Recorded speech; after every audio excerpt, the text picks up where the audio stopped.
Okay, so sa chapter 2, we have the strain defined as the deformation per unit length, and is often denoted by the Greek letter epsilon, and that is equal to the deformation per unit length, or it could be numerically calculated as the total deformation divided by the original length.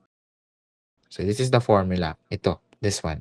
Now, to solve for the deformation naman, of course, you are familiar with this formula. That is PL over AE.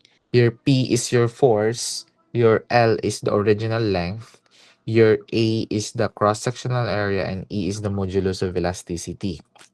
So yun yung total deformation for axial. Ibig sabihin that the force is applied perpendicularly to the cross-sectional area.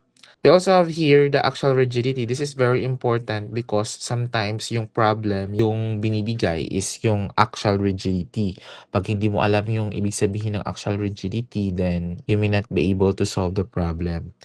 Madali lang naman, yung axial rigidity is just the product of the cross-sectional area and the modulus of elasticity. Yung axial stiffness naman, usually denoted by K, yun naman yung axial rigidity divided by the original length. So that's AE over L, this one.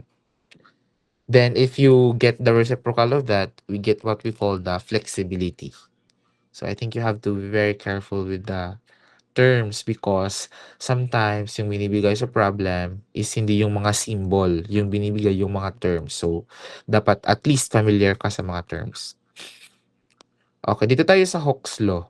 Sa Hooke's law, ano lang yan eh. Ibig sabihin lang ng Hooke's law yung value ng E. Yung slope daw ng stress strain diagram is equal to the modulus of elasticity. Yun lang yung ibig sabihin. The stress over the strain. Yun lang yung ibig sabihin yan. Ito yung stress strain diagram.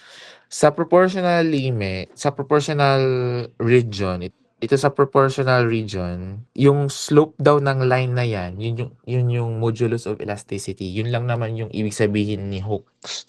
Yun yung Hooke's law.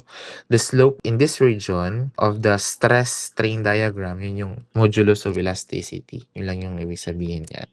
O, meron dito tayo mga definition of terms, basahin nyo na lang.